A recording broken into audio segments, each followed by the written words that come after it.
Pemirsa, pemerintah menegaskan tidak akan main-main dalam memburu aktor di balik gelondongan kayu yang diduga menjadi pemicu banjir dahsyat di Aceh, Sumatera Utara, dan Sumatera Barat.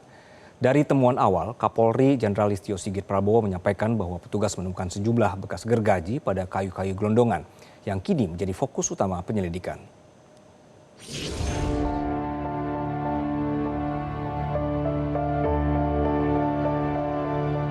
Diminta tertinggi Bapak Prabowo, tolonglah bapak kami ini ya.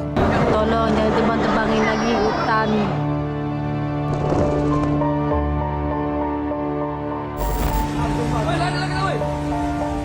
Tumpukan kayu gelondongan dari hulu sungai yang terbawa saat banjir dahsyat menghantam Aceh, Sumatera Utara, dan Sumatera Barat seperti menjadi bukti dugaan adanya unsur pidana yang wajib diusut. Barreskrim Polri pun turun gunung melakukan penyelidikan yang berfokus pada banyaknya material kayu gelondongan yang ditemukan terbawa arus saat terjadi banjir bandang. Dari temuan sementara, Kapolri Jenderal Listio Sigit Prabowo menyebut terdapat sejumlah bekas gergaji pada kayu-kayu gelondongan yang terseret banjir. Temuan bekas gergaji inilah yang nantinya akan menjadi fokus penyelidikan kepolisian.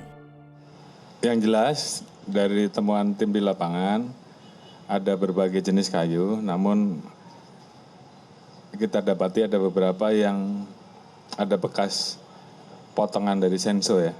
Itu yang akan kita dalami. Tim sedang turun nanti bersama-sama dengan tim dari kehutanan untuk menyusuri dari daerah aliran sungai yang terdampak sampai dengan kita tarik ke hulu dan hilirnya. Menteri Kehutanan Raja Juli Antoni menyatakan Kementerian Kehutanan menemukan indikasi pelanggaran hukum yang dilakukan 12 perusahaan di Sumatera Utara dan diduga berkontribusi terhadap bencana yang terjadi di Pulau Sumatera. Menhub menegaskan penegakan hukum terhadap 12 perusahaan tersebut akan segera dilakukan.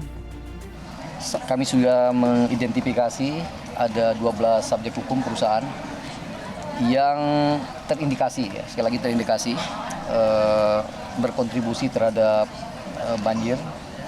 Dan karena itu dari kemarin Gakum kami sudah berada di lokasi dan saya kira dalam 1-2 hari ke depan sudah ada penegakan hukum yang kami berikan. Sebelumnya, Menteri Lingkungan Hidup Hanif Faisal Nurofik mengungkap temuan asal-muasal gelondongan kayu yang terseret arus banjir.